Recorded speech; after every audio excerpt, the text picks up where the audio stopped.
রব্বুল আলামিন বলে যারা ঈমান আনার পরে ঈমানকে হেফাজত করতে পেরেছো সুম্মাস্তাকামু ঈমানের উপর ইস্তেকামত থেকে ছিল 5 টাকা 10 টাকা শর্তের বিনিময়ে ক্ষমতার মোহে পড়ে ঈমানকে বিক্রি করো নাই, নষ্ট করো নাই। আল্লাহ রাব্বুল ইজ্জাত বলছেন ঈমানটা আনার পরে যারা ঈমানকে রক্ষণাবেক্ষণ করতে পেরেছো, ঈমানকে হেফাজত করতে পেরেছো, আমি আল্লাহ রাব্বুল আলামিন জমিনে ঈমানদারদেরকে বিভিন্ন পরীক্ষা করার পরেও যারা ঈমানের উপর সবর ইখতিয়ার করতে পেরেছো, ঈমানকে সঙ্গে নিয়ে থাকতে পেরেছো, আমি আল্লাহ বলছি ও ঈমানদার তুমি যখন এইভাবে ঈমানকে সাথে নিয়ে চলবা গোটা দুনিয়া তোমার বিরুদ্ধে চলে যাবে। কথা বলেন ঠিক কি না? আপনি যখন ঈমানকে সঙ্গে নিয়ে চলবেন, বলবেন, হাঁটবেন, দুনিয়া আপনার পিছনে থাকবে না। আপন ভাইটাও শত্রু হয়ে যাবে, বাবা আপনার বিরুদ্ধে চলে যাবে, বন্ধুরার পাশে থাকবে না, কইতে পাগল হয়ে গেছে এগুলা কি কয়, ঠিক কি না?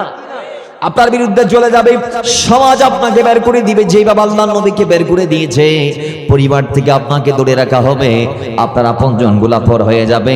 ঈমানের পক্ষে বলাতে আপনি ঈমানকে ইস্তেকামত করতে গেলে আল্লাহ বলে গোটা জমিনবাসী তোমাকে না চিনবে, তোমার বিরুদ্ধে চলে যাবে। এই ঈমানদার কিন্তু তোমার কোনো চিন্তা নাই, আমি আল্লাহ বলছি তোমার বিপদে দুনিয়ার কোনো মানুষ না থাকলেও আমি আল্লাহ রাব্বুল ইজ্জাত তোমার সঙ্গে। জোরে বলেন, আরো জোরে বলেন। আল্লাহ কিভাবে ঈমানদারের সঙ্গী থাকে?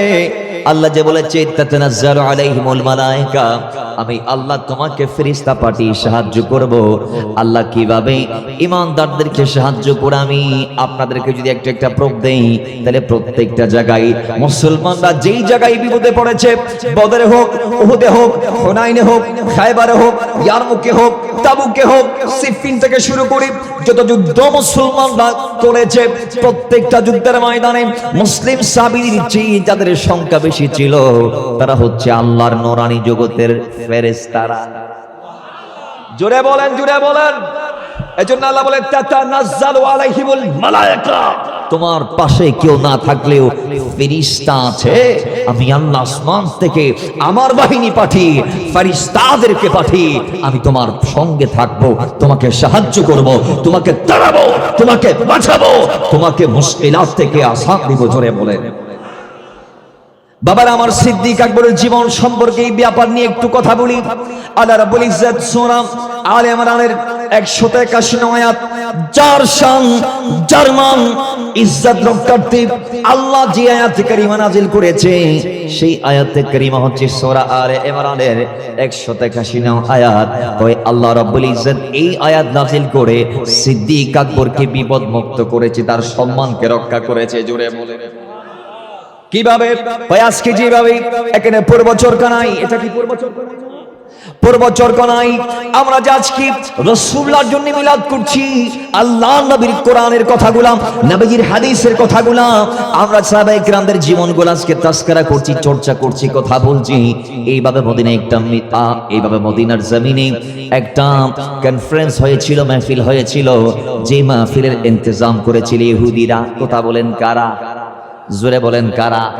তারা কি আমাদের, তাদের সাথে আমাদের কোনো সম্পর্ক আছে? তারা কি আমাদের ভাই? এখন একদল টুপিওয়ালা আছে ইহুদিদের দোষ ডাকতে চায় বাংলার জমিনে, ঠিক কি না? জোরে বলেন ঠিক কি না? এদের এজেন্ট হিসেবে এই জমিনে একদল গোমটা পরিহিত শাইখদের বক্তব্য আজকে আমরা শুনছি, যারা বলছে যে বারংবার ইসরায়েলিরা ফিলিস্তিনের জমিনে বোমা হামলা থেকে শুরু করে নৃশংস হত্যাযজ্ঞ চালানোর পরেও ওই আমার দেশের তথাকথিত কিছু ঘোমটা মার্কা ঘোমটাওয়ালা শাইখরা বলছে যে এই হত্যাকাণ্ডের জন্য নাকি ফিলিস্তিনিরা দায়ী। নাউজুবিল্লাহ করে বলেন, এটার জন্য নাকি কারা দায়ী? ফিলিস্তিনিরা দায়ী। কারণ কি কারণ? কারণ হচ্ছে তারা বারবার ওদেরকে হামলা করি, তারপর নিজেরা নিজেদের কাজ করে। নাউজুবিল্লাহ কি বলা যাবে না? জোরে বলেন। অথচ আল্লাহ নবী সাল্লাল্লাহু আলাইহি ওয়াসাল্লাম বলেছেন গোটা বিশ্বের যত মুসলিম আছো প্রত্যেকটা মুসলমান হচ্ছে একটা বড়ির মতো। পৃথিবীর সমস্ত মুসলমানরা এক দেহ, এক আত্মা, এক বড়ির মতো। শরীরের পায়ের তলাতে যদি কাটা ফুটে গোটা শরীর ব্যথায় ভরে যায়, ঠিক কি ঠিক না? রাসূল সাল্লাল্লাহু আলাইহি ওয়াসাল্লাম বলছেন গোটা বিশ্বের যেই জায়গায় মুসলমানরা আছে কোন জায়গায় যদি একজন মুসলমানের উপর আঘাত আসে, সেই আঘাতের কষ্ট যন্ত্রণা প্রত্যেকটা মুসলমানদের উপরেই পড়বে। হ্যাঁ, যদি সে মুসলমান হয় তাইলে সে কষ্ট বুঝবে, নাইলে সে তার দ্বীনি ভাইয়ের কষ্ট বুঝবে না। কথা বলেন ঠিক কিনা? জোরে বলেন ঠিক কিনা? তাহলে আল্লাহ বলছেন এই সিদ্দিক আকবর রাদিয়াল্লাহু তাআলা কেমন ব্যক্তি, তিনি ইহুদিদের পাশ দিয়ে ওই মাহফিল যেটা মদিনায় হচ্ছিল সেটার পাশ দিয়ে তিনি যখন যাচ্ছিলেন, তিনি দেখছেন সেই ওই সিদ্দিক আকবরের ইহুদিদের মাহফিল দিয়ে যাওয়ার সময় তিনি দেখলেন ইহুদি নেতা ফানহাস বক্তব্য দিচ্ছেন। তিনি সিদ্দিক আকবরকে দেখা মাত্রই বলে দিচ্ছেন যে, হে আবু বকর, তোমাদের দিনের যে আমাদের দিন দামি, আমরা তোমাদের যে দামি, তোমাদের নবীর যে আমাদের নবীর দাম বেশি। নাহনু আফদালু মিনকুম ওয়া দীনুনা আফদালু মিন দীনিকুম ওয়া নাবিয়ুনা আফদালু মিন নাবিয়িকুম। তোমাদের নবীর যে আমাদের নবী মুসা কলিমুল্লাহর দাম বেশি, আমাদের ধর্ম তোমাদের ধর্মের যে দাম বেশি, আমরা তোমরা মুসলমানদের যে দামি। এই কথা যখন বললেন, সিদ্দিক আকবর রাদিয়াল্লাহু তাআলা বলতে লাগলেন, এবার হে ফানহাস, তুমি কি তাওরাত বিশ্বাস করো না? তুমি কি সেখানে পাও নাই যে আল্লাহ রাব্বুল ইজ্জত কোরআন নাজিলের বহু বছর আগে যে তাওরাত দিয়েছে, সেই তাওরাতে কি আল্লাহ কথা বলে নাই যে আল্লাহর এই জমিনে সর্বশেষ নবী হিসেবে আল্লাহ যাকে পাঠাবে দ্বীনকে চূড়ান্ত করতে, দুনিয়ার জমিনের ইসলামকে কায়েম করতে দায়েম করতে, যেই নবীকে পাঠাবে তার চেয়ে দামি কোনো নবী নাই। তিনি সমস্ত নবীদের নবী, তিনি সমস্ত রাসূলদের রাসূল। আল্লাহর এই কিতাব তাওরাতের মধ্যে কি কথা লেখা নাই যে কোরআন যখন আসবে তখন কেউ চাইলেও তাওরাতের অনুসরণ করতে পারবে না, কারণ চূড়ান্ত বিধান আল্লাহ কোরআনেই দিবে।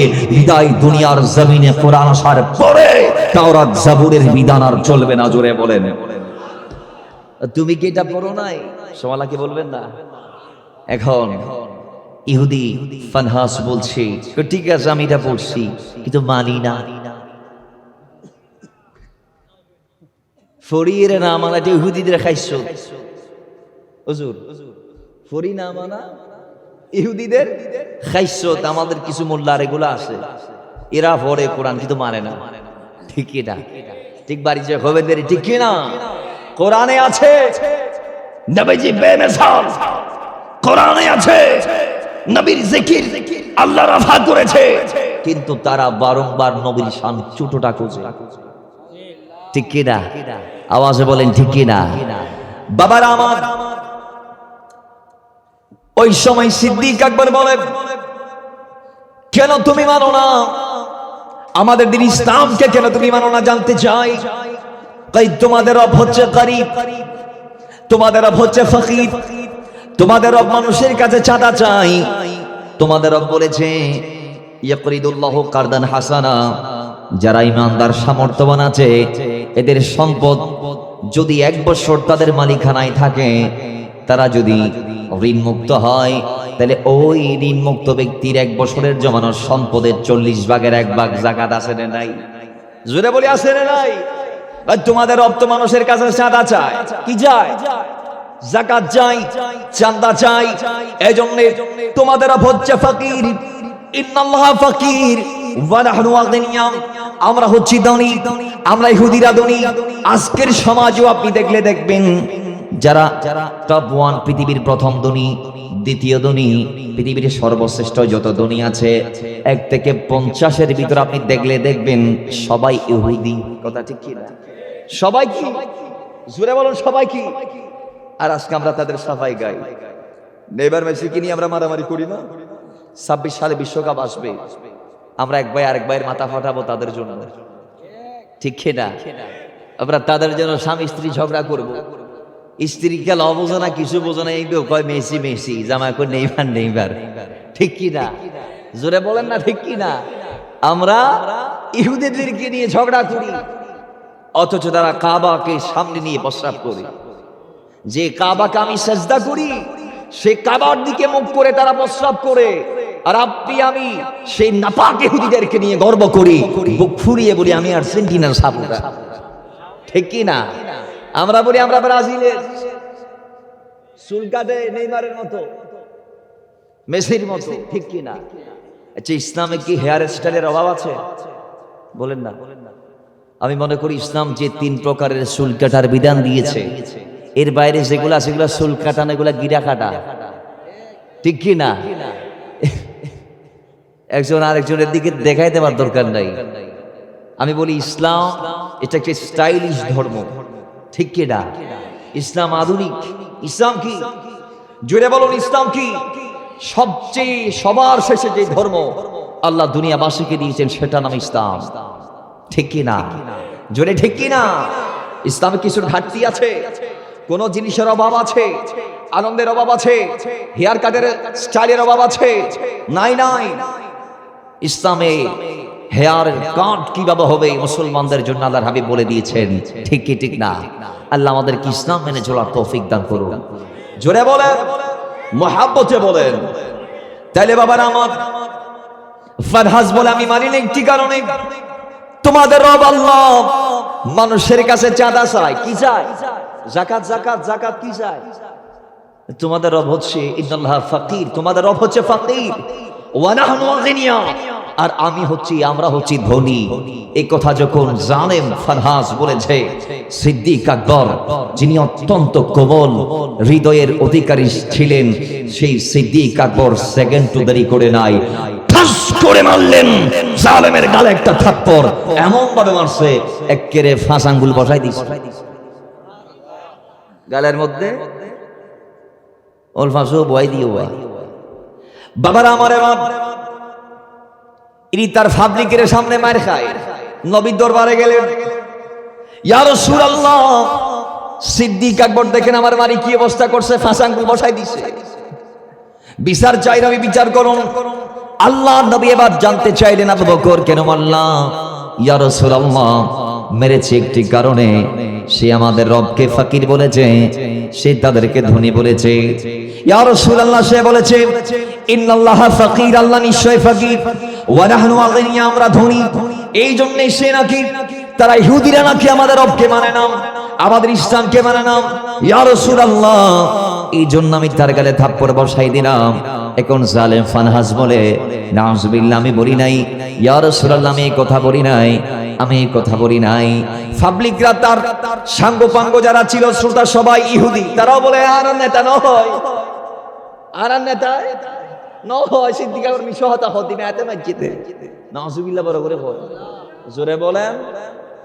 বাবারা আমার, সবাই যখন সিদ্দিক আকবরের বিরুদ্ধে আবার চলে গেলেন, সিদ্দিক আকবর যখন হতাশ হয়ে যাচ্ছিলেন, আল্লাহ বলে, সিদ্দিক আকবর, ইন্নাল্লাযীনা ক্বালু রাব্বুনাল্লাহ সুম্মা ইসতাকামু তাতানাজ্জালু আলাইহিমুল মালায়েকা, ও ঈমানদার সিদ্দিক আকবর, তোমার কোনো ভয় নাই, আল্লাহ তাখাফু ওয়া লা তাহজানু, তোমার কোনো চিন্তা নাই, আমি আল্লাহ তোমাকে আসমান থেকে সাহায্য পাঠাচ্ছি, নাও নাও আমি আল্লাহর সাহায্য।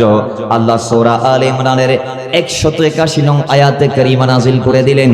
আল্লাহ বলে, লাকাদ সামিআল্লাহু কাওলাল্লাযীনা ক্বালু ইন্নাল্লাহা ফাকীরুন ওয়া নাহনু আগনিয়াউ সানাকতুবু মা ক্বালু। জোরে বলি আল্লাহু আকবার। আল্লাহ বলে, লাকাদ সামিআল্লাহু, আল্লাহ অবশ্যই শুনেছেন, কাওলাল্লাযীনা, ইহুদিরা যা বলেছে। কি বলেছে? ক্বালু, তারা বলেছে ইন্নাল্লাহা ফাকীর, আল্লাহ গরীব। নাউজুবিল্লাহ। আল্লাহ বলে, নিশ্চয় আমি শুনেছি ইহুদিরা যা বলেছো, ইন্নাল্লাহা ফাকীর, আল্লাহ হচ্ছে ফাকীর, ওয়া নাহনু আগনিয়া, আমরা হচ্ছি ধনী, এই জন্য আমরা আল্লাহর ইতাআত করি না, আমরা এই জন্য ইসলামকে মানি না। এরপরে আল্লাহ পাক বলছেন, সানাকতুবু মা ক্বাল, এবং তোমরা যা যা বলেছো, সানাকতুবু মা ক্বালু, আমি আল্লাহ সবগুলা লিখে রেখেছি, লিপিবদ্ধ করেছি, এগুলার বিচার আছে। এগুলার কি আছে? জবান দিয়ে যা তা বলে পার পাওয়ার সিস্টেম নাই, ঠিক কি না? পরকাল আছে না নাই? কবর আছে না নাই? হাসর আছে না নাই? নসর আছে না নাই? আজকে ইহুদিদের মতো অনেকে বলে দুনিয়াতে আর গায় যা আছে সব ছড়ি যাব, বাসি যাব। সিস্টেম নাই, সিস্টেম اليوم نختم على أفواههم وتكلمنا أيديهم وتشهد أرجلهم بما كانوا يكسبون সেদিন জালেমদের মুখকে আল্লাহ প্লাস্টার করে দিবেন, প্লাস্টার দিয়ে রেখে দিবেন, তাদের মুখ বন্ধ হয়ে যাবে, হাত কথা বলবে, তাদের কৃতকর্মের ব্যাপারে তাদের পা সাক্ষ্য দিবে। কথা বলেন ঠিক কি না? বাঁচার কোন সিস্টেম আছে? ফামান ইয়ামাল মিসকালা দাররাতিন খায়রান ইয়ারা ওয়া মান ইয়ামাল মিসকালা দাররাতিন শাররান ইয়ারা। যারা পরিমাণ ভালো হলেও তুমি দেখবা, যারা পরিমাণ খারাপ হলেও তোমার সামনে আল্লাহ এটা উপস্থিত করাবে। তাহলে বোঝা গিয়েছে বাঁচার কোনো সিস্টেম নাই। কথা বলেন ঠিক কি না? তো মুহাব্বতে দরুদে পাক পড়ি আল্লাহুম্মা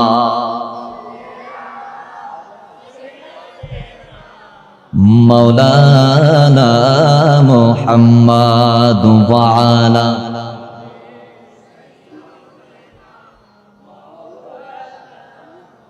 বাবার আমার চাইলে বোঝা গিয়েছে সেই সিদ্দিক আকবর ওই জাত, যেই জাতকে আল্লাহ সাহায্য করে আসমান থেকে। ঠিক কি না? আয়াত আসছে কিনা? আল্লাহ সূরা আল ইমরানের 181 আয়াত নাজিল করে তার সম্মান রক্ষা করলেন। ঠিক কি না? আর তিনি কি যেমন তেমন না, তিনি সিদ্দিক নয়, শুধু তিনি সিদ্দিকে আকবার, সত্যবাদীদের ভিতর তিনি সবচেয়ে বড় সত্যবাদী।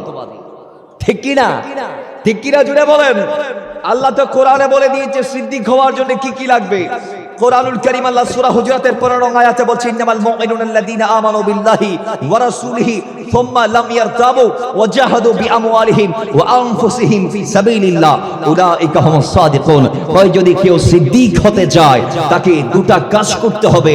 এক নম্বরে তাকে আল্লাহ আল্লাহ রাসূলের প্রতি ঈমান আনতে হবে, এবং সুম্মা লাম ইয়ারতাবু অস্বীকার করা যাবে না, আল্লাহ আল্লাহ রাসূলের দ্বীনকে সন্দেহ করা যাবে। জোরে বলুন, সন্দেহ করা যাবে না। দুই নম্বরে যেটা করতে হবে সেটা হচ্ছে ওয়াজাহাদু বিআমওয়ালিহিম ওয়া আনফুসিহিম ফি সাবিলিল্লাহ, আল্লাহর রাস্তায় তাকে জান মাল কুরবান করতে হবে। আল্লাহর রাস্তায় তাকে জিহাদ করতে হবে, জীবন দিয়ে, সম্পদ দিয়ে। এই দুটো জিনিস যে করতে পারবে উলাইকা হুমুস সাদিকুন, সে সাদিক, সে সিদ্দিক। আল্লাহর হাবিব সাল্লাল্লাহু আলাইহি ওয়াসাল্লাম সিদ্দিক এ আকবরকে শুধু সিদ্দিক বলে নাই, বলেছেন সিদ্দিক আকবর। তিনি শুধু সত্যবাদী নয়, ওয়াল্লাযী জাআ বিস-সিদকি ওয়া সাদ্দাকা বিহি, তিনি শুধু সাদিক নয়, তিনি যেদিকে যায় সত্য সেদিকে যায়। আর একটু জোরে বলেন। তার মানে সত্য যার কদমের দ্বারস্থ হয় তিনার নাম সিদ্দিক আকবর।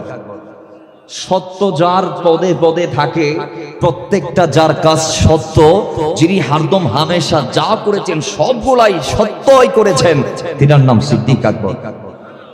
তো সেই সিদ্দিক আকবর কি মিথ্যা বলতে পারে?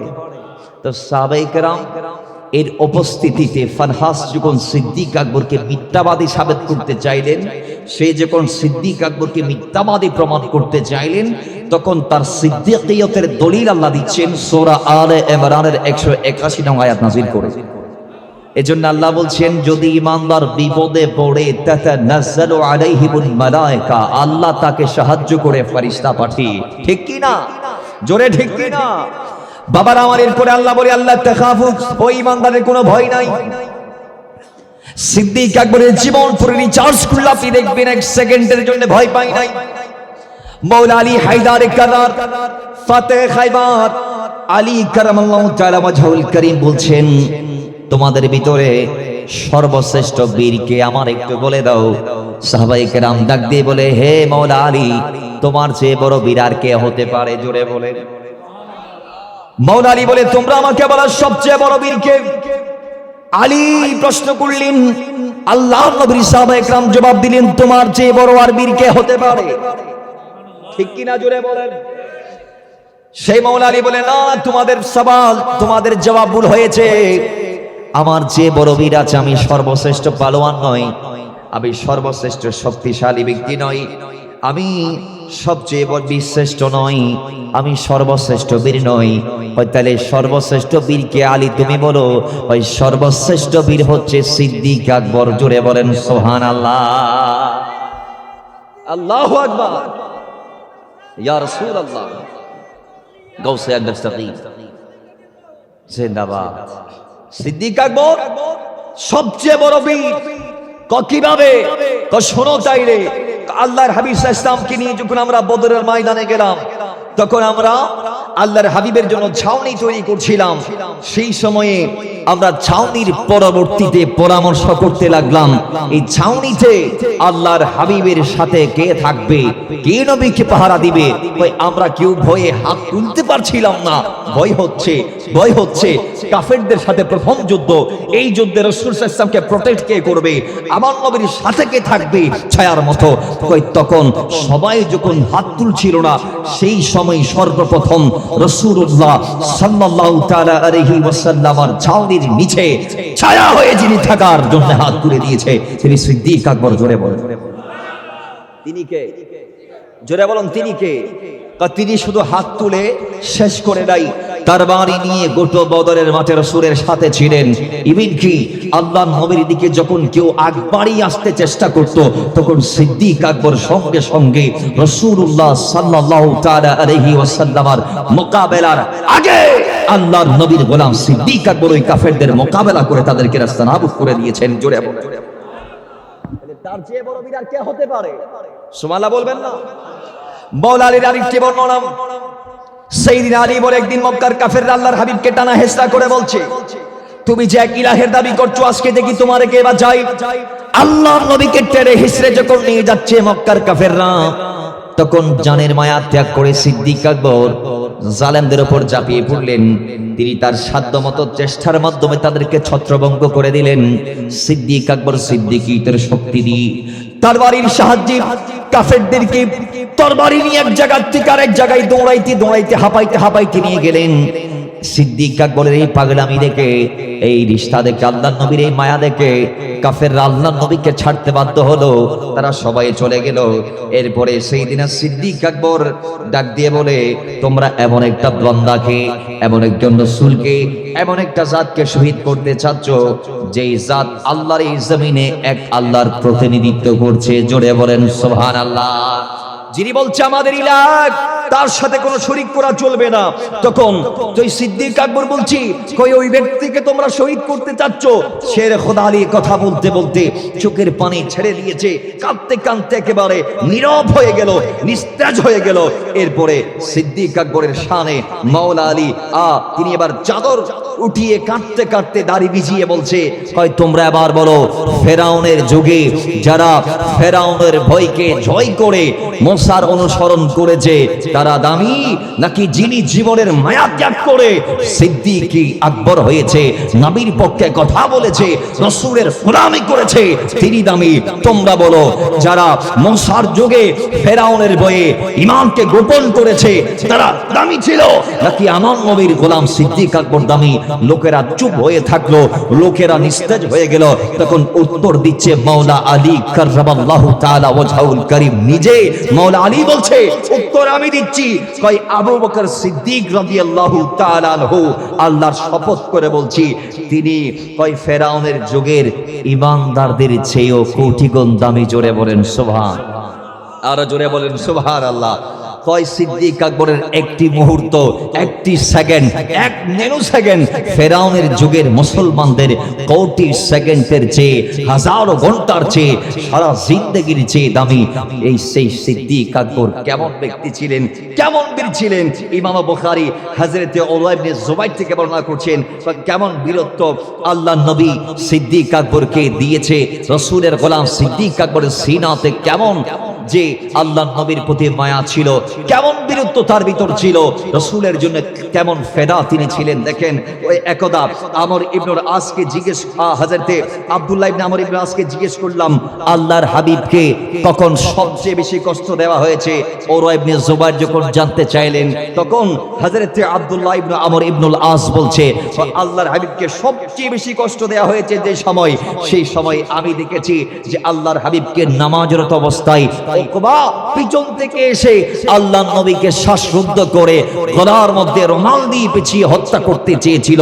মনে হয় আল্লাহর হাবিব সাল্লাল্লাহু আলাইহি ওয়াসাল্লাম সবচেয়ে কষ্ট সেই সময় পেয়েছে। হয় ওই সময় আমি দেখেছি যখন রাসূলুল্লাহ সাল্লাল্লাহু আলাইহি ওয়াসাল্লামকে উকবা শ্বাসরুদ্ধে গলা পেঁচিয়ে হত্যা করতে চেয়েছিল, সেই সময়ও সিদ্দিক আকবর জীবনের পরোয়া না করে বীরত্ব প্রদর্শন করিয়ে উকবা থেকে আমার নবীকে মুক্ত করেছিল নামাজের অবস্থায়। জুড়ে বলে তার চেয়ে বড় বীর আর কে হতে পারে? তার অন্তরে ভয় আছে? জোরে বলুন ভয় আছে। হযরত ইবনে হাইসাম বলছেন তার মুসনাদ গ্রন্থে যে খলিফাতুল মুসলিমিন সাইয়েদনা সিদ্দিক আকবর থেকে বর্ণিত, তিনি বলছে সিদ্দিক আকবর নিজে বলছেন যে উহুদের ময়দান আমি দেখলাম আল্লাহর হাবিব সাল্লাল্লাহু আলাইহি ওয়াসাল্লামকে ছেড়ে সবাই চলে গেল, আল্লাহর কসম তখনও আমি আমার নবীকে ছেড়ে কোথাও যাইনি। সুবহানাল্লাহ কে বলা যাবে না? তারে বীরদের ভিতর সর্বশ্রেষ্ঠ বীর সিদ্দিক আকবর। কথা আমার নাকি মাওলা আলীর? জোরে বলেন কথা আমার না মাওলা আলীর? তো কেমনে সম্ভব? সম্ভব এই কারণে কোরআন সাক্ষী, আল্লাহ বলছে যাদের ঈমান মজবুত, যারা মজবুত ঈমানকে মজবুত আকীদার মাধ্যমে সুম্মাস্তাকামু, যারা ঈমানের উপরে ইস্তিকামত থেকে ঈমানকে হেফাজত করতে পেরেছে, আল্লাহ বলছেন আল্লাহ তাখাফু, তাদের কোনো ভয় নাই। আমরা একটা আঞ্চলিক প্রবাদ সবাই জানি, কই মরই একজন লই মারই আজাদ জন না পারে, ঠিক না? মরইয়ে কথা হল মরইয়ে মারইয়ে ইতে মাইতে শীতে দি জান দিবে লাইছে দিতে কথা আই তো নিজেও যাইম গই তোরারও লইও যাইম গই, ঠিক বাড়ি যা বলেন দের এতে রাইজে বই যে ঠিক না হদ খুদা আল্লাহ ঠিক মি খবর তো দান করুক। মাঝে মধ্যে কেরা লড়িবেন সরিবেন কথাবার্তা কইবেন, আতে কেন আছে জিজ্ঞেস করিবেন, আয় উত্তর দিবেন লাশিদের নবা, ঠিক কি না? আল্লাহর মোহাম্মদ কবুল করুক, আমিন। বড় করি এখন আমিন। তুম মহাব্বতে দরুদ পড়ি আল্লাহুম্মা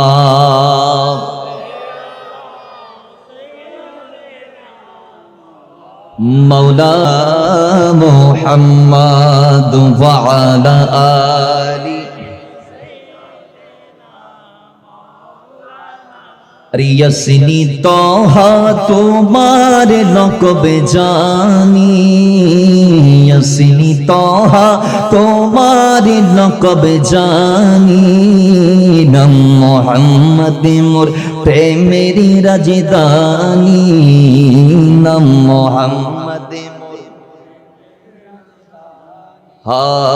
ইয়াসিনি তোহা তোমার লকবে জানি, ইয়াসিনি তোহা তোমার লকবে জানি, নাম মুহাম্মদ মোর। আরে যে নূরে জ্বললো রবিউল আউয়ালে,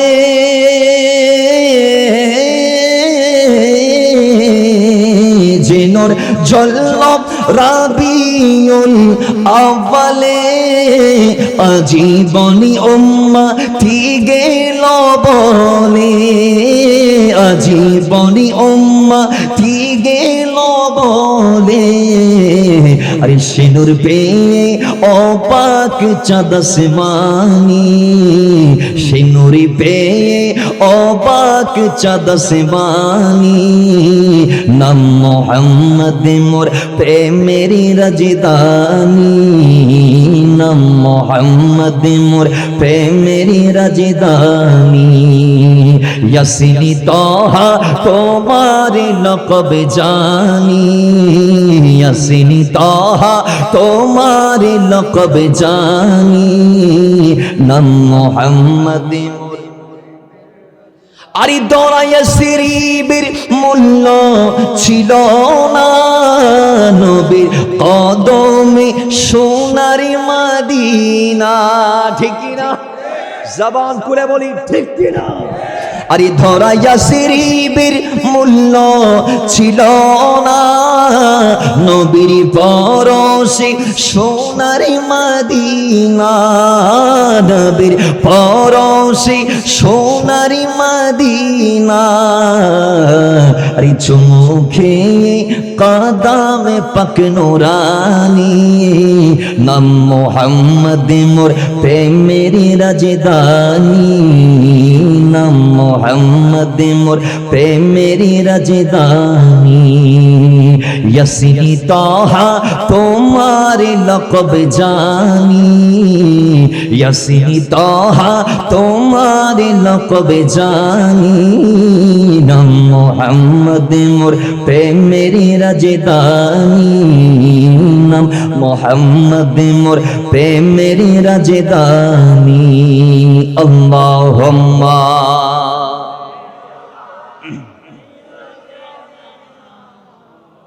مولانا محمد وعلى آل سيدنا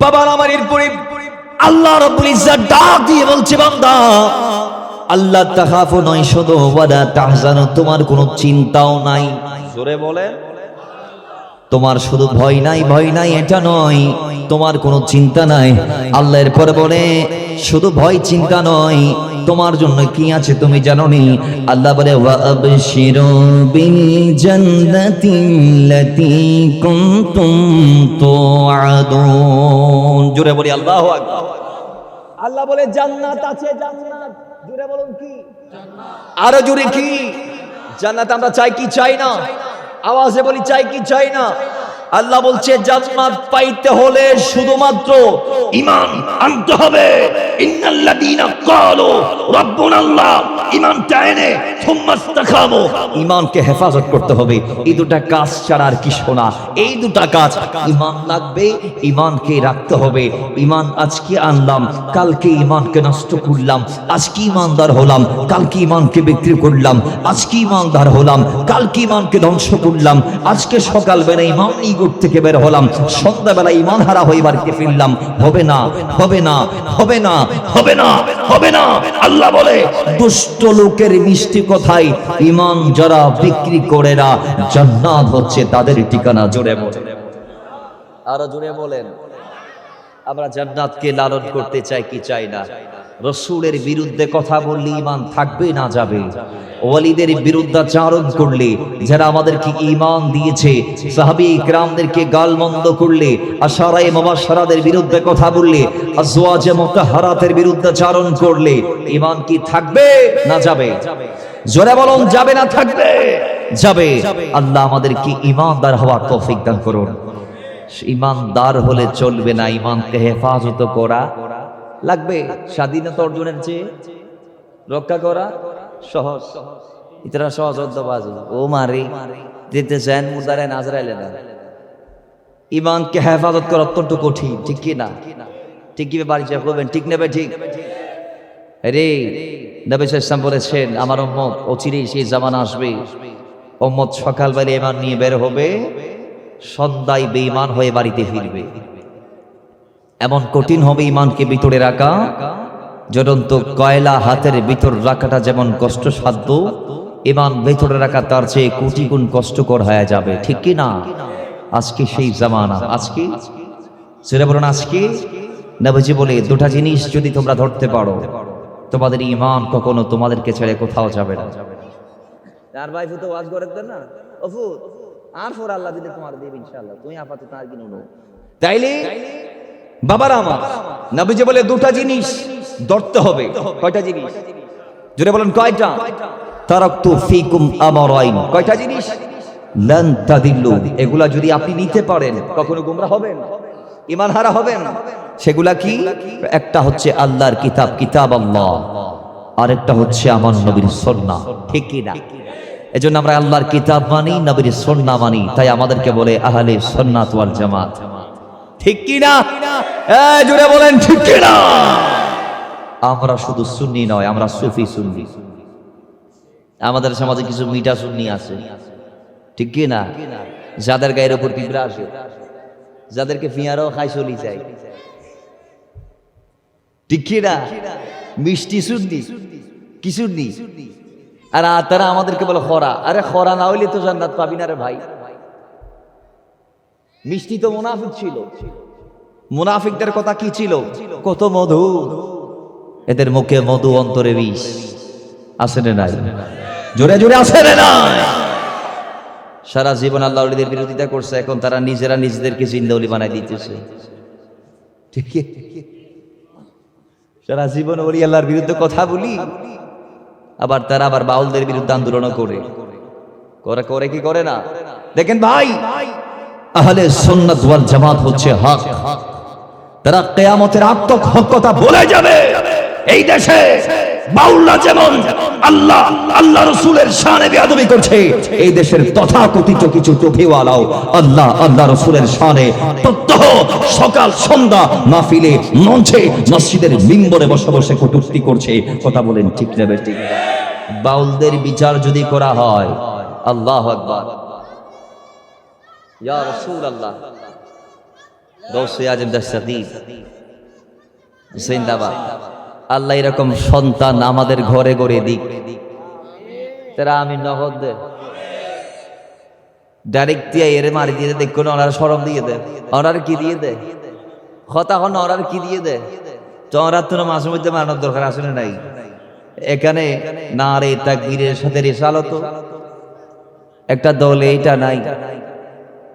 গত পরশু কুতুবদিয়া থেকে আমি মাহফিল করে যখন চট্টগ্রামে ফিরছিলাম, আমার মাহফিল ছিল চন্দনাই সেদিন। তো পেকুয়াতে আসার পরে একজন ভাই এসে আমাকে একটা ইস্তেহার ধরিয়ে দিল। আপনারা মাহফিল ইস্তেহার করেন নাই? এরকম একটা ইস্তেহার ধরাই দিল। তা আমি দেখতেছি নারে তাকবীর আছে, রেসালত নাই। আমি বলতেছি তোমরা কি মুসলমান? হ্যাঁ। রেসালত নাই কা? তোমরা কি মুহাম্মদুর রাসূলুল্লাহ কলমার থেকে বাদ দিয়ে দিবা? ও নাউজু। তা আগামীতে অ্যাড করবা কিনা? হুজুর ইনশাআল্লাহ। ঠিক কি না? তাহলে আমাদের মাহফিলে সব আছে, তাকবীরও আছে, রেসালতও, জোরে বলুন লা ইলাহা ইল্লাল্লাহ আছে, মুহাম্মাদুর। যেখানে আল্লাহ নিজ থেকে আল্লাহর হাবিবকে আলাদা করে দেয়, সেখানে আপনি আলাদা করার কে? মাহফিলের মঞ্চ থেকে আপনি আলাদা করতে পারবেন, ইস্তেহার থেকে আলাদা করতে পারবেন। আল্লাহ তো আরশ আজিমের পায়াতে লিখে দিয়েছে। আল্লাহ তো জান্নাতের চৌকাঠে, দরজায়, লতায়, পাতায়, ইটে, পত্র পল্লবে লিখে দিয়েছে। আপনি কোন জায়গা থেকে বাদ দিবেন? কোরআনের অসংখ্য জায়গায় আল্লাহর সাথে রাসূল আছে, আল্লাহর সাথে রাসূল আছে। রাসূলের কথা আল্লাহ বলতে বলতে নিজের কথা বলার আগে বলেছেন কুল হুয়াল্লাহু আহাদ। রাসূল আমার কথা আপনি বলবেন, জোরে বলে রাসূল। নিজের কথা যখন বলছেন তখনও রাসূলকে মেনশন করে বলছেন কুল হুয়াল্লাহু আল্লাহু লাম ওয়ালাম ইয়াকুল লাহু।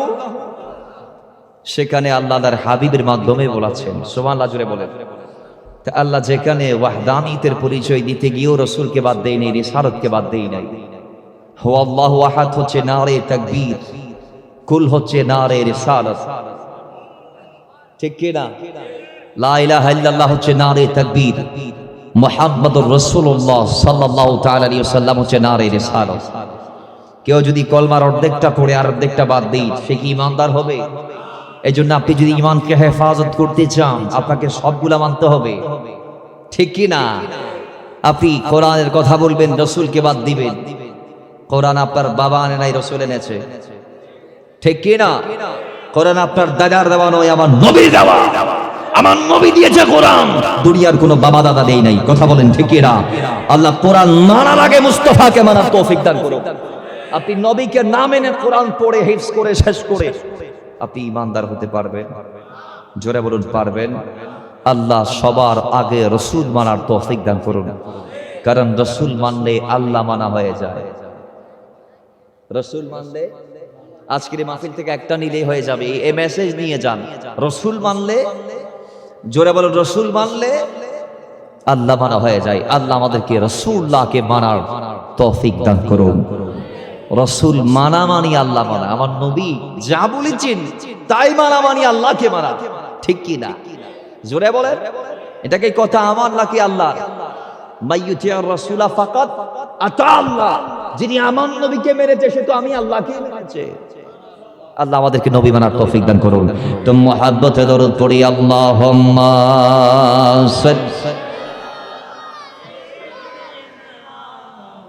মাওলানা মুহাম্মাদ ওয়া আলা আলি সাইয়্যিদিনা।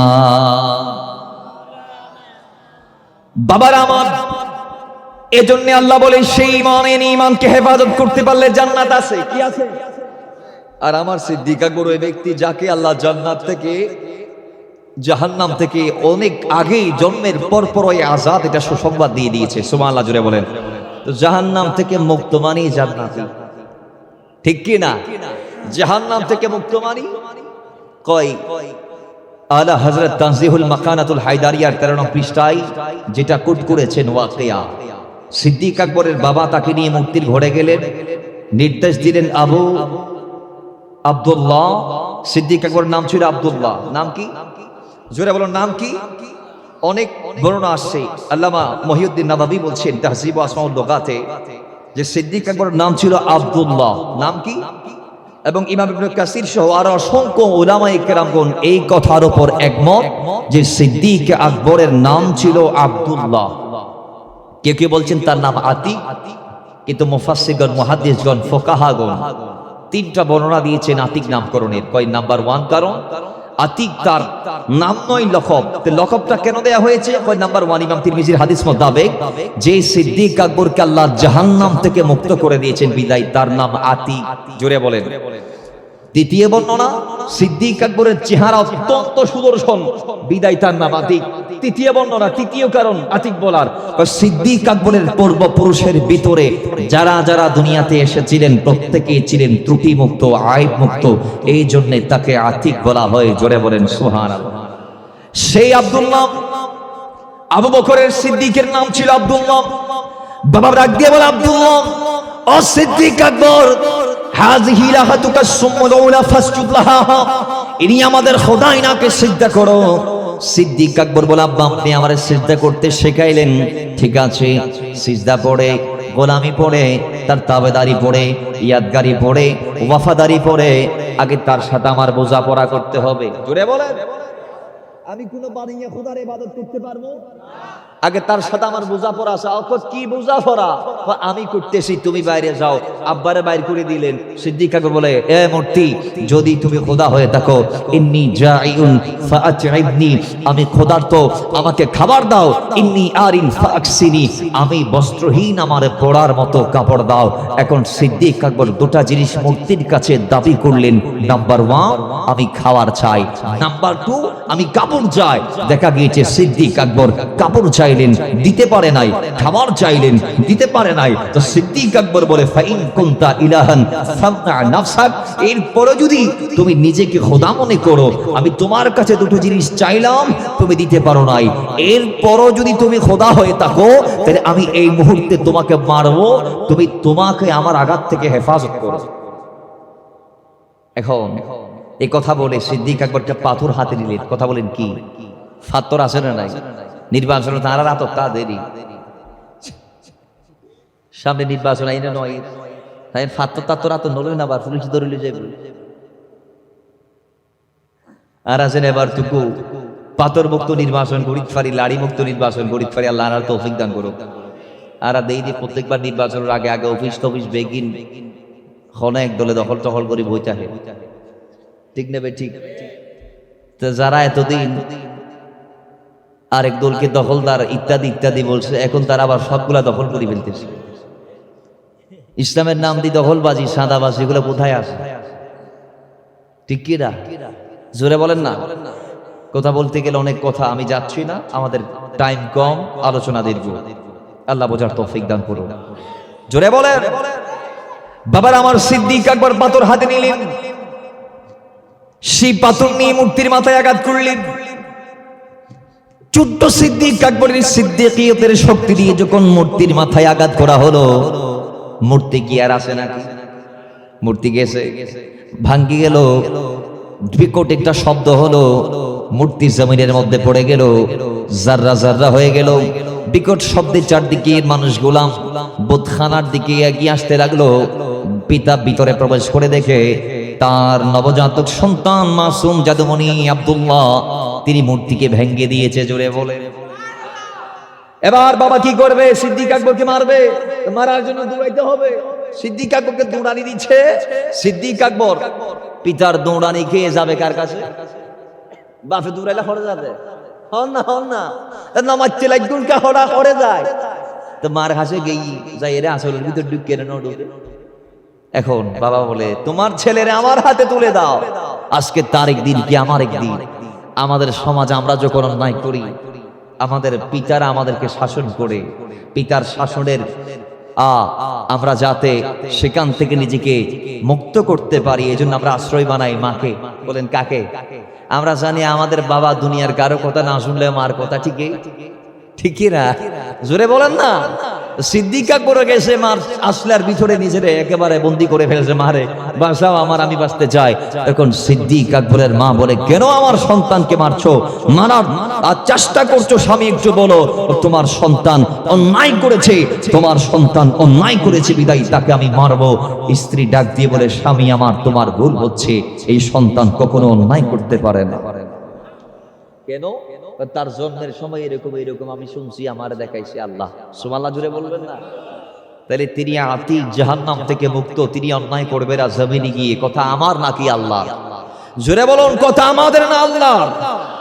তিনি জাহান্নামের আগুন থেকে মুক্ত।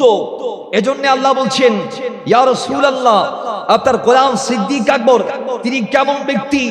জি জাতে মুবারাকাকে আমি আল্লাহ ওয়াসায়ু জান্নাবুল আতকাল্লাযী ইউতি মালাহু ইয়াতাযাক্কা। সিদ্দিক আকবরকে আমি আগুন থেকে জাহান্নামের আযাব থেকে মুক্ত করেছি তার তাকওয়া তথা পরহেজগারিতার কারণে। এবং তিনি তো ওই ব্যক্তি যাতে যেই ব্যক্তি রাত দিন 24টা ঘন্টা ইসলামের জন্য দান করে, ব্যয় করে, পয়সা খরচ করে, নিজের আত্মাকে পরিশুদ্ধ করে, তাসকিয়ায়ে নফস করে। জোরে বলেন কেমন দিয়েছে জানেন? বাত্তর বেশি দেই নাই। সিদ্দিক আকবর রাদিয়াল্লাহু তাআলা আনহুর ব্যাপারে আসছে, সিদ্দিক আকবর যখন মুসলমান হচ্ছিলেন তার কাছে ছিল 40,000 দিরহাম। আর হিজরতের আগে সেই সিদ্দিক আকবর দিতে দিতে দিতে দিতে একমাত্র সেই সিদ্দিক আকবরের কাছে মাত্র 5,000 দিরহাম ছিল। মাত্র 5,000। আল্লামা মুফতি আহমদ ইয়ার খান নাইদি বলছেন যে আল্লাহ যে কোরআনে বলেছেন আল্লাযীনা ইউনফিকুনা আমওয়ালাহুম বিল-লাইলি ওয়ান-নাহারি সিররান ওয়া আলানিয়া ফালাহুম আজরুহুম ইনদা রাব্বিহিম ফালা খাউফুন আলাইহিম ওয়া লাহুম ইয়াহজানুন। ওই যারা রাতে দিনে অপরে গোপনে দান করে তাদের বিনিময় অজরত আল্লাহর হাতে আছে।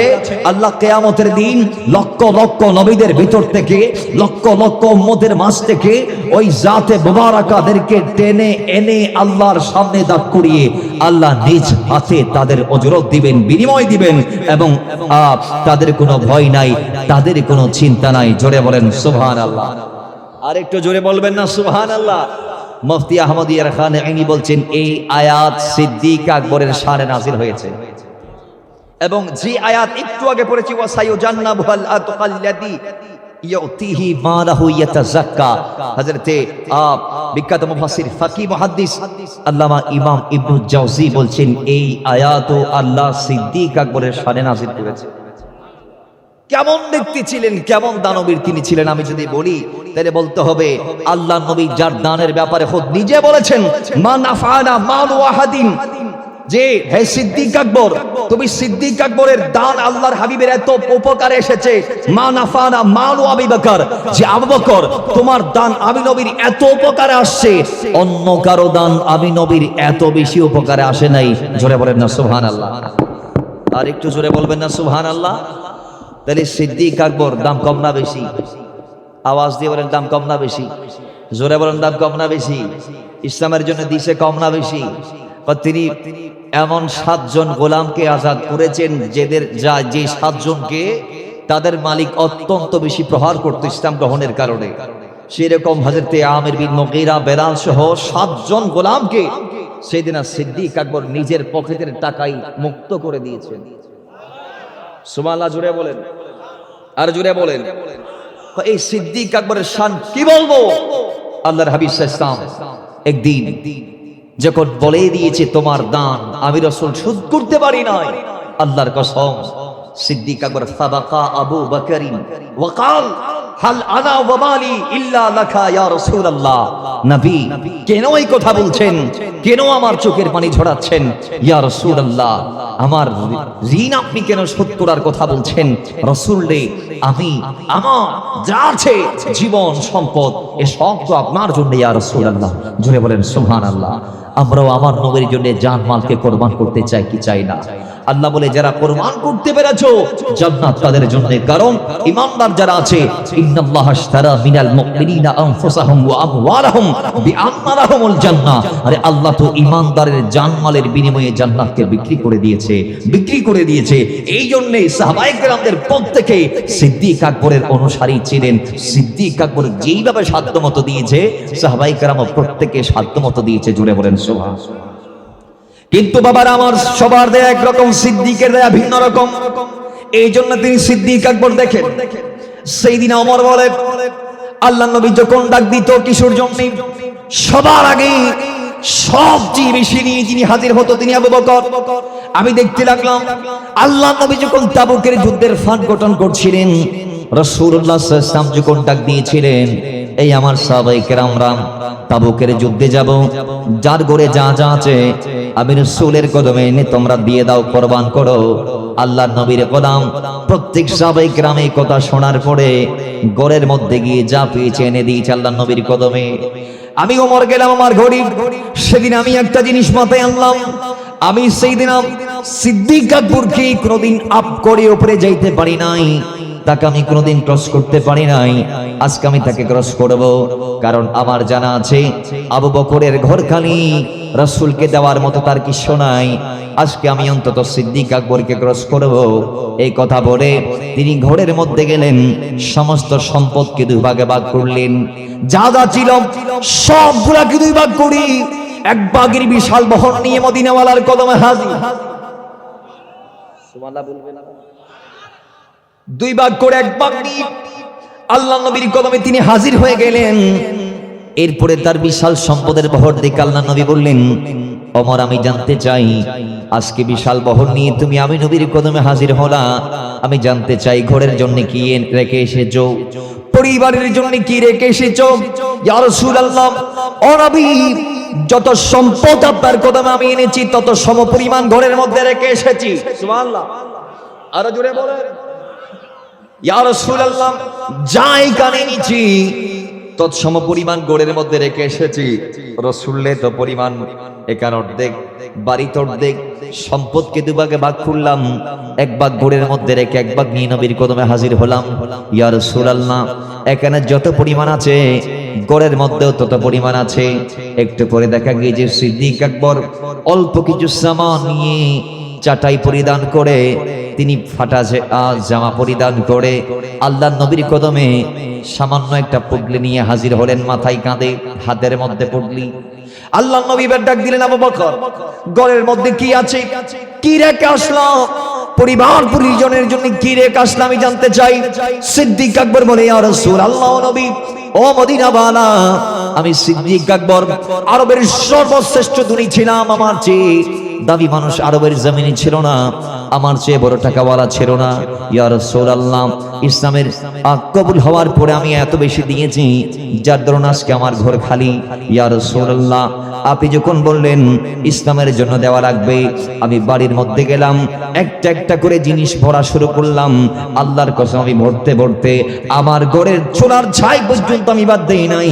ইয়া রাসূলুল্লাহ, আমি চেড়া একটা জামা পরিধান করে আমার বাকি জামাগুলা পর্যন্ত আপনি নবীর কদমে হাজির করে দিলাম। জোরে বলেন সুবহান, জোরে বলি আল্লাহু আকবার, আরো জোরে আল্লাহু আকবার। ইয়া রাসূলুল্লাহ, গাউসে আজম দেশাবি জিন্দাবাদ, জিন্দাবাদ। আরে ডেকে নিবে যে দিন আমারে তোমার প্রিয় করে নিও, হায়াতের দম ফোরালে কাতেমা ঈমান মোরে দিও। ও আল্লাহ,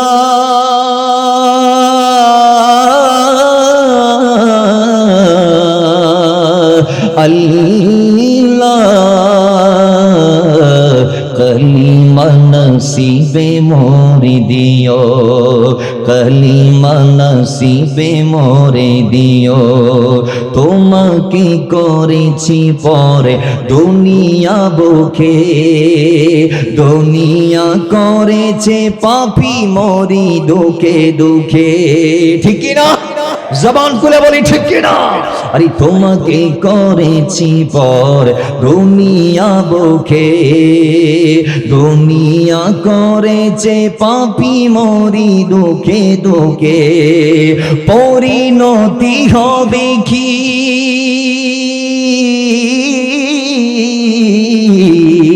চলে গেলে দম, মালা করে মত আমার আসিবে যখন, তখন তোমার রহমের হাত বাড়িও, কালিমা নসিবে মোরে দিও। আল্লাহুম্মা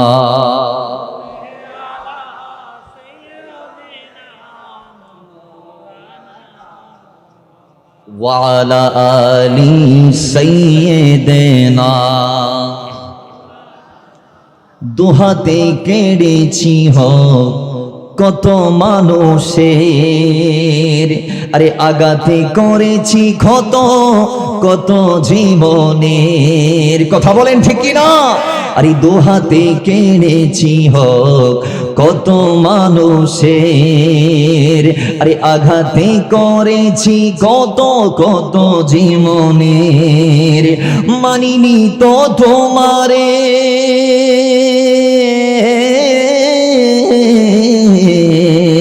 দেখেছি বিমুখ, জবাবেরই বইব কাপে ঢুকি দোক।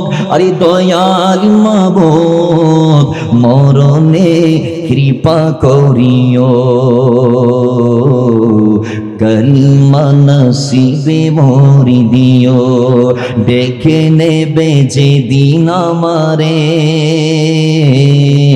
তোমার প্রিয় করে নিও, হায়াতের রশি ফুরালে কাতেমা ঈমান মোরে দিও। আল্লাহুম্মা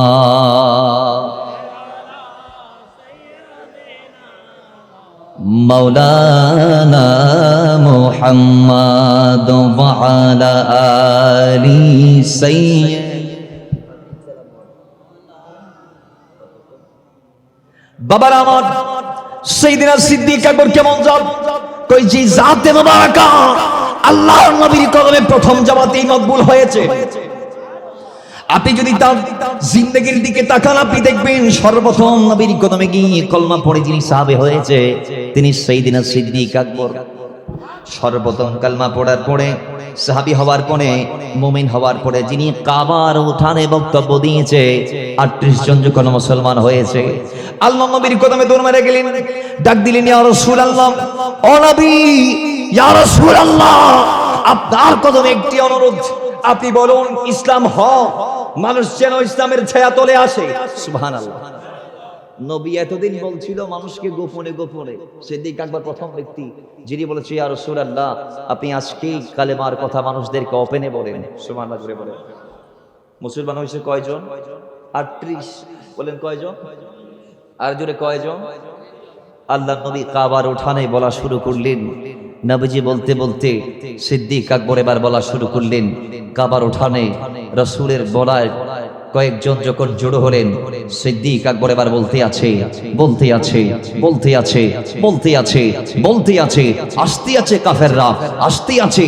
তার এমন বক্তব্যের জজবাত বেড়ে গেল, এক পর্যায়ে আহলে আরবদেরকে বলে দিল, হে মূর্খ আরবরা, কয়দিন লাত মানাত উজ্জা হুবলের কদমে সাজদা করবা, কয়দিন প্রস্তর পূজা করবা, কয়দিন সূর্যের পূজা করবা, কয়দিন পাহাড়ের পূজা করবা, কয়দিন সাজারের পূজা করবা। আসো এক আল্লাহর পথে, আসো কোরআন সুন্নাহর পথে, আসো নবীর কথা মতে, রাসূল যেমনে বলে তেমনে শোনো, এক আল্লাহর কদমে সেজদা দাও। জোরে বলে তারা সিদ্দিক আকবর কি বিনিময়ে মেরেছে? সিদ্দিক আকবর কি দুর্বল হয়েছে? জোরে বলে ইমানি জোশ আছে না নাই? কাবার উঠানে যিনি প্রথম ইসলামের পক্ষে ওপেন বক্তব্য দেয় তিনার নাম সিদ্দিক আকবর। সুবহানাল্লাহ জুড়ে বলেন। এভাবেই প্রত্যেকটা কাজে তিনি ছিলেন প্রথম। তিনি ছিলেন, দুনিয়াতে এমন কোন নবী নাই যিনি আমার নবীর ইমামতি করেছে, কারণ আমার নবী তো ইমামুল আম্বিয়া ওয়াল মুরসালিন। কিন্তু একজন সাহাবী আছে, জগতে একজন ব্যক্তি আছে যার পিছনে নবী এক ওয়াক্ত নামাজ ইক্তেদা করেছে। কয় ওয়াক্ত? ইমাম বুখারী বলছেন হাদিস কানা, জগতে একজন ব্যক্তি আছে যার পিছনে রাসূল ইক্তেদা করেছে, তিনি সিদ্দিক আকবর। সুবহানাল্লাহ, আরো জোরে বলেন, আরো জোরে বলেন। এটা সিদ্দিক আকবরের প্রতি রাসূল সাল্লাল্লাহু আলাইহি ওয়াসাল্লামের মহব্বত। সুবহানাল্লাহ বলবেন না? আর জোরে বলেন। সেদিন যখন বেলাল এসে বললেন, আম্মা জান আয়েশা, আজান দিয়েছি, অনেক টাইম হয়েছে, নামাজের ওয়াক্ত হয়েছে, আল্লাহর হাবিব সাল্লাল্লাহু আলাইহি ওয়াসাল্লামকে আসতে বলেন। নবীজি বলে, আমি অসুস্থ, যাওয়া সম্ভব নয়। সেইদিনা সিদ্দিক আকবরকে নামাজ পড়াতে বলো। সেইদিনা বেলাল যখন এই কথা শুনলেন, তিনি চলে গেলেন, আবার আসলেন। আবার আসার পরে আবার নবীজি তাকে উত্তর দিলেন, সিদ্দিক আকবর, সিদ্দিক আকবর, সিদ্দিক আকবর। আম্মা জান আয়েশা বলে, ইয়া রাসূলুল্লাহ, হুকুমটা একটু পরিবর্তন করে দিন, আপনি দায়িত্বটা একটু পাল্টিয়ে দিন। আমার পিতা সিদ্দিক আকবর অন্তর নরম, দিল নরম, তিনি অত্যন্ত রাকিব, তিনি অত্যন্ত আরহাম। তার চেয়ে দয়াবান উম্মতের ভিতর আর কেউ নাই, তার চেয়ে কোমল হৃদয়ের আর কেউ নাই। সে সিদ্দিক আকবর পারবে না সোয়ালক্ষ সাহাবীদের ইমামতি করতে। ইয়া রাসূলুল্লাহ, আপনি দায়িত্বটা একটু পরিবর্তন করিয়ে দিন, মাওলা ওমরকে দেন। হযরত হাফসা, আল্লাহর নবীর স্ত্রী, তাকে আম্মা জান আয়েশা বলছে, হাফসা বোন আমার, যাও একটু আমার নবীকে বলো দায়িত্বটা যেন তোমার পিতা মাওলা ওমরকে দেয়, যেহেতু তার গলা লাউড, তার আওয়াজ বড়, সে তো আল্লাহর নবী যাতে সেই ওমরকে যাতে দায়িত্বটা দেয়, তুমি একটু গিয়ে বলো। আল্লাহর নবী বলেন, না না, আমার সিদ্ধান্ত, চূড়ান্ত সিদ্ধান্ত, তোমাদের কোনো কথা নাই, নামাজ পড়বে আমার উম্মতরা, আর ইমামতি করবে সিদ্দিক আকবর। সিদ্দিক আকবর সেদিন ইমামতিতে দাঁড়িয়েছিলেন। নবীজি দুজন সাহাবীর কাঁধে ভর দিয়ে সিদ্দিক আকবরের পিছনে জামাতে শরীক হয়েছিলেন। জোরে বলেন, জোরে বলেন সুবহানাল্লাহ, আর জোরে বলেন সুবহানাল্লাহ। উম্মতের ভিতর আর কেউ আছে এরকম? আল্লাহ নবী বলতে বলতে বলেছেন, জান্নাতের 8টি দরওয়াজা যার জন্য খোলা, তিনি সিদ্দিক আকবর। এত খেদমত তিনি করেছে। নবীজি বলেছেন, হুব্বা আবি বকর ওয়া শুকরিহি ওয়াজিবুন আলা উম্মতি, আমি আমার উম্মতের উপর ওয়াজিব করে দিলাম তোমরা সিদ্দিক আকবরকে ভালোবাসো। সুবহানাল্লাহ জোরে বলেন, আর জোরে বলেন সুবহানাল্লাহ। সেই সিদ্দিক আকবরকে যেই জালেম শিয়ারা বলে মাওলা আলী আল্লাহ নবীর পরে উত্তরসূরি খেলাফার জন্য, কিন্তু সিদ্দিক আকবর অন্যায় ভাবে মসনদে বসেছে, এই কথা যারা বলে, বলুন তাদের কি ঈমান আছে? জোরে জোরে, তাদের কি ঈমান আছে? তাদের কি ঈমান আছে? আমরা শিয়াদেরকে মুসলমান বলার সুযোগ রাখি? সিদ্দিক আকবর কি নাউজুবিল্লাহ তারা ক্ষমতালোভী বলে, অথচ আল্লাহর নবীর এই হাদিস ইমামতির ব্যাপারে যে হাদিস, সেটাই তো তার নবীজির পরবর্তী খেলাফায় চিনি আসবে, সেটা রাসূল আগে বলে দিয়েছেন। ঠিক কি না? জুড়ে বলেন, মহাব্বতে বলেন। সেই সিদ্দিক আকবরকে আমরা ভালোবাসি। তিনি শুধু আমার নবীর দুনিয়ার সাথে ছিলেন না, তিনি আল্লাহর নবীর রওজারও সাথে ছিলেন।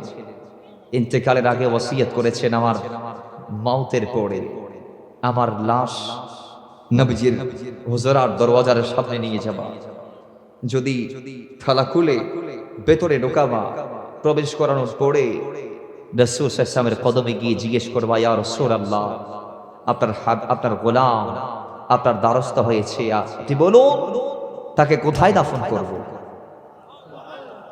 কেমন আকীদা! আজকে একদল আছে আমাদের সমাজে যারা বলে, নবী মাননে কি বাত, মাটি সে মিলকর ফানা হুয়া, আমার নবী ইন্তেকালের পরে নাকি মাটির সাথে মিশে গেছে। নাউজুবিল্লাহ।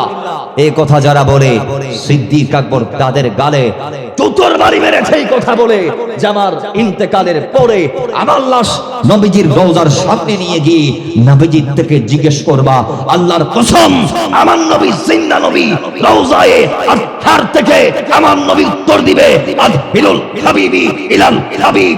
আমার সিদ্দিক আকবরকে জান্নাতুল বাকিতে নয়, মদিনার অলিগলি নয়, মদিনার অন্য কবরস্থানে নয়, পাহাড়ের চূড়ায় নয়, আমার সাথেই দাও। জুড়ে বলেন আল্লাহু আকবার। ইয়া রাসূলুল্লাহ, গাউসে আন্দাস্তাবলি জিন্দাবাদ, জিন্দাবাদ। আমাদেরও সেই আকীদা লালন করার দরকার আছে না নাই? ইন্নাল্লাহা হারামা আলাল আরদি আন তাকুলা আজসাদাল আহবিয়া। ঠিক কি না? নবীদের জিসিম কি মাটি বক্ষণ করতে পারে? যেখানে কোরআন বলছে ওয়ালা তাকুলু লিমান ইউকতালু ফি সাবিলিল্লাহি আমওয়াত বাল আহইয়া বাল আহইয়া বাল আহইয়া। যেখানে আল্লাহ বলছে ওয়ালা তাহসাবান্নাল্লাযীনা কুতিলু ফি সাবিলিল্লাহি আমওয়াতুন বাল আহইয়াউ ইনদা রাব্বিহিম ইউরযাকুন। যেখানে নবীর কদমে যিনি জীবন দেয় তিনি মরার পর জিন্দা থাকে, সেখানে আমার নবী কি মারা গেছে? আমার নবী কি মারা গেছে? বলুন, মদিনা শরীফ আমরা যাই মরা নবীর কাছে না জিন্দা নবীর কাছে? কিন্তু নাউজুবিল্লাহ, এক দলের নবী, আমরা সেই নবীর উত্তর শুনি না, আমরা জিন্দা নবীর উত্তর শুনি, যিনি আমাদের দরুদের আওয়াজ শুনে, সালামের আওয়াজ শুনে, যিনি বলেছে সাল্লু সাল্লিমু আলাইয়া ইল্লা রাদ্দাল্লাহু আলাইয়া রূহি হাত্তা আরুদ্দা আলাইহিস সালাম। সালাম দিলেই আমি জবাব দেই মদিনায় তাইবা থেকে।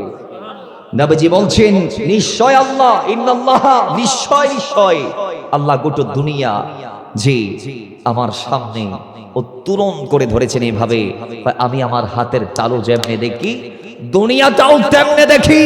আর দুনিয়ার কোন একটা কর্নারে বসে যখন আমার উম্মত আমার উপরে দরুদ পড়ে আমাকে সালাম দেই, আমি মদিনায় তাইবা থেকে বসে আমার উম্মতের দরুদ আর সালাম দেখি, শুনি। জোরে বলে, আর একটু জোরে বলে, আমার নবী দেখে কি দেখে না?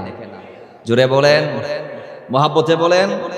সিদ্দিক আকবর বলছি রওজার সামনে নিবা, জানতে চাইবা কি করবা, আমাকে আমাকে কি করবা তোমরা, এটা রাসূল সাল্লামের কাছ থেকে জেনে নিবা, আর আমার নবী তোমাদেরকে জানিয়েও দিবে। ঠিক কি না?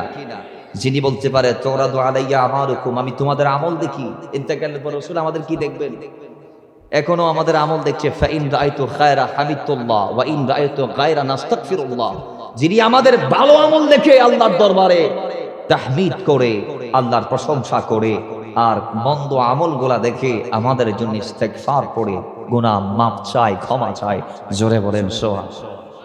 যিনি আমাদের ভালো আর মন্দ দেখে, তিনি আমাদের সব দেখে কি দেখে না? আমরা তো এইগুলাই করি, হয় ভালো নাইলে বলেন না, বলেন না, হয় ভালো। এটা মুসলিম শরীফের হাদিস। অস্বীকার করলে ইমাম, জোরে বলুন ইমাম। তাহলে আমার নবী আমাদেরকে দেখে কি দেখে না? যিনি আন-নাবিয়্যু আওলা বিল মুমিনিনা মিন আনফুসিহিম, যিনি জানের চেয়ে কাছে, তাকে আপনি কোত্থেকে দূরে রাখতে চাচ্ছেন? ঠিক কিনা? জোরে বলেন। আল্লাহ আমাদেরকে রাসূল সাল্লাল্লাহু আলাইহি ওয়াসাল্লামের গোলাম হওয়ার তৌফিক দান করুন। সিদ্দিক আকবর রাদিয়াল্লাহু আনহু গোটা জিন্দেগীর প্রত্যেকটা সেকেন্ড দিয়ে আমাদেরকে শিখিয়েছেন নবী প্রেম কাকে বলে। সুবহানাল্লাহ বলা যাবে না? কেমন নবীর প্রেমিক ছিলেন? নবীজির কদমে একজন জালেম গিয়ে, যার নাম ছিল আবু জাহাল, বলে ইয়া রাসূলুল্লাহ, আপনার চেয়ে কুৎসিত মানুষ আমি দুনিয়া তার দেখি নাই। নবীজি বলে সত্য বলেছো, তুমি হক বাতিলের ফয়সালায় সত্য বলে ফেলেছো, সত্যই তোমার কথা। সিদ্দিক আকবর এসে বলে ইয়া রাসূলুল্লাহ, জমিনে কোন মা আছে যেই মা আপনার মতো ছেলে জন্ম দিতে পেরেছে? ইয়া রাসূলুল্লাহ, আমি জমিনে আপনার মতো কৃষ্ট সুন্দর কাউরে আর দেখি নাই। জোরে বলেন সুবহানাল্লাহ। সাহাবায়ে কেরাম বলে আল্লাহ নবী এই কথা বলার পরপরই সাদাক্তা বলে সিদ্দিক আকবরকে জানিয়ে দিয়েছেন যে আবু বকর তোমার কথা সত্য। একটু আগে আবু জাহাল বলল আপনি কুৎসিত, সুন্দর না, নবী আপনি সত্য বলেছেন। এই কথা বলে চাচাকে বুঝ দিলেন। একটু পরে সিদ্দিক আকবর বললেন আপনি সবচেয়ে সুন্দর। আপনি তাকে বললেন সাদাক্তা ইয়া আবু বকর, তুমি সত্য বলেছ আবু বকর। তিনি রাসূল, আমরা জানতে চাই কারটা সত্য কারটা মিথ্যা? নবী বলে আনা মেরাতুল্লাহ, আমি আল্লাহর আয়না। আনা মেরাতুল্লাহ, আমি আল্লাহর আয়না। আমার সামনে যে দাঁড়াবে সে নিজে নিজেকে দেখবে। আয়না আছে না নাই? ঘরে আয়না আছে না নাই? মোবাইলে আয়না আছে না নাই? এই মোবাইল এখন আপনি আপনাকে দেখবেন আয়নাতে, বলেন মোবাইলের আয়নাতে অথবা দুনিয়ার আয়নাতে। আয়না যেখানে আছে, আয়নার আদত হচ্ছে আয়না তাকে দেখাবে যে তার সামনে দাঁড়াবে। নবীও বলে আনা মেরাতুল্লাহ, আমি আল্লাহর আয়না, আমি আল্লাহর আয়না। যিনি কাদ জাআকুম বুরহানুম মির রাব্বিকুম, আল্লাহর দলিল আল্লাহ বলেছে, সেই নবী বলছে আনা মেরাতুল্লাহ, আমি আল্লাহর আয়না। আমার সামনে যেই দাঁড়াবে সে নিজে নিজেকে দেখবে। তো আমি আল্লাহর আয়নার সামনে যখন সিদ্দিক আকবর দাঁড়িয়েছে, সে তাকে দেখেছে। আমি আল্লাহর আয়নার সামনে যখন আবু জাহাল দাঁড়িয়েছে, সে নিজে নিজেকে দেখেছে। সে দেখছে জমিনে তার মতো কুৎসিত কদাকার, তার মতো নাপাক ব্যক্তি আরো দ্বিতীয় কেউ নাই। তখন সে তার কথা আমার গাড়ে ছাপাই দিয়ে বলে, আপনার মতো সুন্দর আমি কাউরে আর দেখি নাই। আমি বলেছি, আবু জাহাল, রাসূল দেখার চোখ এখনো তোমার অর্জন হয় নাই, বিদায় তুমি নিজের চোখে নিজেকে দেখে নিজেকে ফিল্টারিং করেছো। আর আমাকে দেখার চোখ তো সিদ্দিক আকবরের অর্জন হয়েছে, বিদায় সে বলে দিয়েছে আপনার মতো জমিনে কেউ নেই।